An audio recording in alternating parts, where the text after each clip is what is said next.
இன்னைக்கு நம்ம ப்ளீச்சோட 24th எபிசோட தான் பார்க்க போறோம். எபிசோட ஓப்பனிங்ல இந்த ஒரு ராக்கெட் லான்ச்சர் மூலமா தான் நீங்க வெளியே போக போறீங்கன்னு அந்த ஷீபா சொல்ல எப்படின்னு சொல்லி எல்லாருமே ஷாக் ஆயிருவாங்களா. ஆனா அதுக்கப்புறம் வெளியே இருக்கிற அந்த கார்ட்ஸ் வந்து இருக்கிறானுங்களே, சோ அவனுங்க அப்படியே சம்திங் எதையோ ப்ரொபல் பண்ணிட்டு இருக்கும் போது அந்த அவ்வளவு பெரிய சிம்னி இருக்குதுல, சோ அது அப்படியே உடஞ்சு விழுகுது. அந்த வீடு இருக்குதுல, அது ரெண்டு அப்படியே குழக்குது. பார்த்தா இது ஒரு பெரிய ஒரு கேனனா வந்து இருக்குமா. இதை யூஸ் பண்ணி தான் உங்களை வந்து நான் வானத்துல ஷூட் பண்ண போறேன்னு சொல்லும் போது இதை கேட்ட இஷிடா, இல்ல இது ரொம்ப தப்பான ஒரு விஷயம். கேனனை வச்சு வானத்துல ஷூட் பண்றதுங்கிறதெல்லாம் வந்து நடைமுறைக்கு சாத்தி இல்லாத விஷயம் சொல்லிட்டு இருக்க. நம்ம இஷிடாவோட வாயிலேயே குத்திடுவாங்க.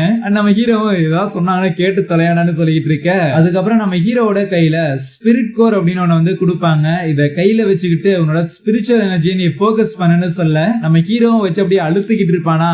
ஆமா, ஸ்பிரிச்சுவல் எனர்ஜி எப்படி போக்கஸ் பண்றதுன்னு கேட்கும் போது என்னடாடி சோல் ரீப்பரா இருந்துக்கிட்டு உனக்கு இது கூட தெரியலையான்னு சொல்லி ஷாக் ஆவாங்களா. அந்த பூனையுமே நான் ஏற்கனவே சொல்லியிருந்திருக்கேன்ல, அந்த ஒரு சப்ஸ்டிடியூட் சோல் ரீப்பர் அது இவன் தானு சொல்ல பார்த்தாலே தெரியுது ஒன்னத்துக்கு ஆக மாட்டான்னு. சரி கான், நீ போய் அவனுக்கு அதை எப்படி பண்ணணும் அப்படிங்கறத சொல்லி காட்டுன்னு சொல்ல அந்த கான் நம்ம ஹீரோ கிட்ட போய் அந்த ஸ்பிரிச்சுவல் கோரை வந்து கேட்பானா. ஆனா நம்ம ஹீரோ தரமாட்டான். உன்னோட ஹெல்ப் கேட்கறதுக்கு நான் எந்த ஹெல்ப்பையும் வாங்காமலே இருப்பேன்டான்னு சொல்லிக்கிட்டு இருக்க. நம்ம ஹீரோட மண்டையிலேயே கொட்டு வச்சுட்டு அதுக்கப்புறம் அந்த கான் அந்த ஸ்பிரிட் கோரை வந்து யூஸ் பண்றான். பார்த்தா அவனை சுத்தி அப்படியே ஒரு பேரியர் வந்து கிரியேட் ஆகுது. சோ இந்த மாதிரி தான் இதை வந்து ஒரு கேனன் பால் மாதிரி வச்சுக்கிட்டு இதை அந்த ஒரு கேனனுக்குள்ள போட்டு உங்களை வந்து நான் ஷூட் பண்ண போறேன். அந்த சோல் ரீப்பர்ஸ்ல இருக்கிற அந்த ஒரு இடம் இருக்குதுல, அதை சுத்தி ஒரு ஸ்பிரிச்சுவல் பேரியர் வந்து இருக்கும். ஸ்பிரிச்சுவல் எனர்ஜியால உருவாக்கப்பட்ட பேரியர். அதை வந்து அவ்வளோ ஈஸியால வந்து பெனிட்ரேட் பண்ணி போக முடியாது. இன்னும் சொல்ல போனா அண்டர் கிரவுண்ட்ல கூட உங்களால வந்து தோண்டிட்டு போக முடியாது. ஏன்னா அந்த ஒரு இடத்தை சுத்தி ஒரு ஸ்பெரிக்கல் ஷேப்ல ஒரு பேரியர் வந்து கிரியேட் பண்ணிருப்பானுங்க. சோ அதனால தான்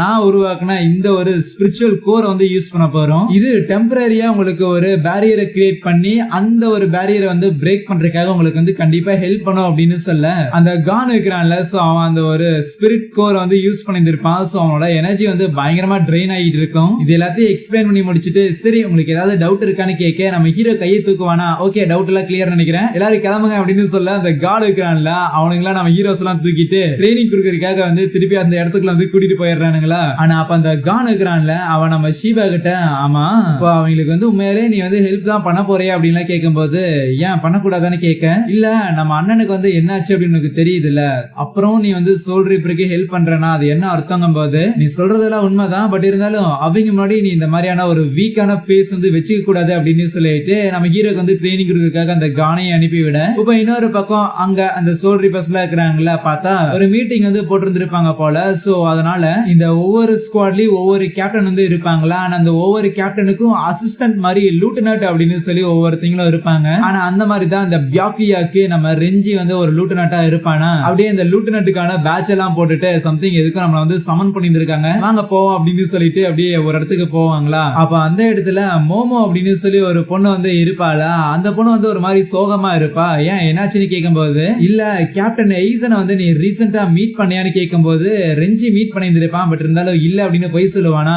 அப்படியா, பட் இருந்தாலுமே எய்சன் வந்து ஒரு மாதிரி வித்தியாசமா நடந்துக்கிறாரு. அவர் வந்து சம்திங் எதாலேயோ டிஸ்டர்ப் ஆன மாதிரி தெரியுறாரு. அவர்கிட்ட என்ன மேட்டருங்கிற விஷயத்த கூட நான் வந்து கேட்டேன், பட் இருந்தாலும் என்கிட்ட வந்து எதையுமே சொல்லலன்னா சொல்லிக்கிட்டு இருக்கேன். அப்ப ரெஞ்சி கிட்ட எய்சன் வந்து சொல்லியிருந்திருப்பாருல, ரூக்கியா வந்து இறந்து போறதுக்கு தகுதியான ஒருத்தி தான் நீ நினைக்கிறியான்னு. சோ அதெல்லாம் யோசிச்சு பார்த்துட்டு கேப்டன் எய்சன் உங்க மைண்ட்ல என்னதான் ஓடிக்கிட்டு இருக்குது அப்படின்லாம் யோசிக்க இன்னொரு பக்கம் அந்த ஷீபாவோட ஆளுங்க நம்ம ஹீரோஸுக்கு ட்ரைனிங் கொடுத்துட்டு இருப்பாங்களா. பார்த்தா நம்ம ஹீரோனால அவனோட ஸ்பிரிச்சுவல் எனர்ஜி வந்து சுத்தமா கான்சென்ட்ரேட்டே பண்ண முடியாது. அதே நேரத்துல அந்த ஷீபா இருக்கிறாங்கல்ல, சோ அவங்க அந்த ஒரு கேன் கிட்டே வந்து சரக்கெல்லாம் அடிச்சுக்கிட்டு அவங்களோட அண்ணனை வந்து நினைச்சு பார்ப்பாங்க, நீ ஒரு சோல் ரீப்பரோட கையால தான் செத்து போன, ஆனா அந்த மாதிரியான ஒரு சோல் ரீப்பர் இந்த சோல் ரீப்பர் கிடையாது, இவனுக்கு நான் ஹெல்ப் பண்ணல அப்படின்னா நீ உயிரோட இருந்த அப்படின்னாலே என்ன வந்து திட்டுவ கண்டிப்பா. சோ இன்னும் சொல்ல போனா உனக்கே சோல் ரீப்பர்ஸ்னா ரொம்ப பிடிக்கும், கடைசியில நீயுமே ஒரு சோல் ரீப்பரா தானே இறந்து போன அப்படின்லாம் வந்து நினைச்சுக்கிட்டு இருக்கேன். அதுவே நம்ம ஒரிஹிமே இஷிரா சாடு அப்படின்னு சொல்லி அவங்க எல்லாருமே அந்த ஒரு கேனனை வந்து யூஸ் பண்ண கத்துக்குவாங்களா. ஒரே ஒருத்தனை தவிர நம்ம ஹீரோனால மட்டும் சுத்தவே முடியாது. லைக் அதை எப்படி வந்து யூட்டிலைஸ் பண்றது அப்படிங்கறதுக்கான ஐடியா வந்து அவனுக்கு இருக்காதா. சோ அது எப்பரா பண்றதுன்னு சொல்லி பயங்கரமா கன்ஃபியூஸ் ஆகும்போது ஆனா அதுக்கப்புறம் சாப்பாடுமே வந்து ரெடி ஆயிடுச்சு அப்படின்லாம் சொல்லுவாங்களா. ஸ்பிரிட் ஃபார்ம்ல இருக்கும் போதுமே சாப்பாடு வந்து தேவைப்படுமா என்ன அப்படின்னு யோசிச்சுட்டு தான் அதுக்கப்புறம் அவங்க சாப்பிடறதுக்கு வந்து போவாங்க. ஆனா அப்பவும் ஒரியுமே இல்ல, எனக்கு வந்து பசிக்கல, நான் இன்னும் கொஞ்ச நேரம் பிராக்டிஸ் பண்றேன் அப்படின்லாம் சொல்லுவாளா. அப்ப நம்ம ஹீரோ இல்ல உனக்கு வந்து பசிக்குதுன்னா நீ போய் சாப்பிடு, நான் வந்து பிராக்டிஸ் பண்ணிட்டு அதுக்கப்புறம் உங்க கூட வந்து ஜாயின் பண்ணிக்கிறேன்லாம் சொல்லும்போது நம்ம ஒரியுமேக்கு நம்ம ஹீரோ விட்டுட்டு போய் சாப்பிடறக்கே மனசு இல்ல, பட் இருந்தாலும் நீ இவ்வளவு நல்ல விதமா கேக்குறங்காட்டி அதனால நான் போய் சாப்பிடுறேன் அப்படின்னு சொல்லிட்டு ஒரியுமே வந்து போவாளா. இருப்பாளா. அதுக்கப்புறம் அப்படியே டைம் போயிட்டே இருக்கும். நம்ம ஹீரோவுமே எவ்வளவோ ட்ரை பண்ணுவான். பட் அவனால லைக் என்ன பண்ணி பண்றது அப்படின்னு சொல்லி சுத்தமா ஐடியா எல்லாமே இருக்க. அப்ப அந்த கான் இருக்கிறான்ல, அவன் நம்ம ஹீரோ கிட்ட வந்துட்டு உண்மையை சொல்லு, அந்த ரூக்கியா எதுக்கு காப்பாத்துறதுக்காக போற, அவன் உனக்கு காசு இது குடுக்குறாளா என்னன்னு கேட்கும் போது, ஏண்டாடே முட்டா பயலே, இந்த ஊரு காசு எடுத்துட்டு போய் எங்க உலகத்துல நான் என்ன பண்றது, அப்புறம் ஏன் ராசா இவ்வளவு ரிஸ்க் எடுத்து காப்பாத்தணும்னு நினைக்கிறேன். ஏன்னா நான் அவளுக்கு வந்து கடமைப்பட்டிருக்கேன். அவ இந்த மாதிரி அரெஸ்ட் ஆகப்பட்டிருக்கா அப்படிங்கறதுக்கான ரீசனே வந்து நான் தான். எங்களோட ஃபேமிலியை வந்து காப்பாத்த போய் தான் அவளோட பவரை வந்து என்கிட்ட கொடுத்தா. அதனால தான் அவ ஜெயில இருக்கிறா. அப்படிங்கும் போது அவளை வந்து காப்பாற்ற வேண்டியது என்னோட கடமையை நான் வந்து பாக்குறேன் அப்படின்னு நான் வந்து சொல்லிக்கிட்டு இருக்கேன். ஆனா இதை கேட்கும் போது அந்த கானுமே வந்து சரி பையன் ரொம்ப பாவம் அப்படின்னு சொல்லிட்டு நம்ம ஹீரோ கிட்ட இருந்து அந்த ஸ்பிரிட் கோரை வாங்கிட்டு, நான் இதை எப்படி யூஸ் பண்றேன் அப்படிங்கறது வந்து நல்லா கவனி, நீ உன்னோட இமேஜினேஷன்ல நல்லா கருப்பு கலர்ல இருக்கிற ஒரு நல்ல ஒரு ஸ்பெரிக்கலை வந்து இமேஜின் பண்ணிக்கோ. ஆனா அதுக்கப்புறம் அதுக்குள்ள வந்து அப்படியே டைவ் அடிக்கிற மாதிரி இருந்த அப்படின்னா அது மூலமாவே இதுதான் பேசிக் உன்னோட ஸ்பிரிச்சுவல் எனர்ஜியை வந்து கான்சென்ட்ரேட் பண்றதுன்னு சொல்லிட்டு நம்ம ஹீரோட கையில அதை வந்து கொடுத்துட்டு போயிருவானா. இன்னொரு பக்கம் அந்த இஷிரா சாடு நம்ம ஒரு இமையெல்லாம் சாப்பிட்டுக்கிட்டு இருக்க பார்த்தா நம்ம ஒரு இமையை வந்து பாதி சாப்பாடு அப்படியே மிச்சம் வச்சிருப்பாளா. ஏன் சாப்பிடலையா பசிக்கலையா கேட்கும் போது பசிக்கலன்னு சொல்லுவா. பட் வயிறு வந்து கத்திக்கிட்டு இருக்கும். இல்ல இந்த மாதிரி இச்சிகோ வந்து இன்னும் சாப்பிட வரல, சோ அவனுக்காக வெயிட் பண்றேன்னு சொல்லிட்டு இருப்பாளா. அப்ப திடீர்னு அந்த இடத்துல வந்து அப்படியே நிலநடுக்கெல்லாம் வர ஆரம்பிச்சிடும். அவங்க இருக்கிற இடம் வந்து அப்படியே இடிஞ்சு விழுகிற மாதிரி எல்லாம் இருக்கு. என்னாச்சுன்னு சொல்லிட்டு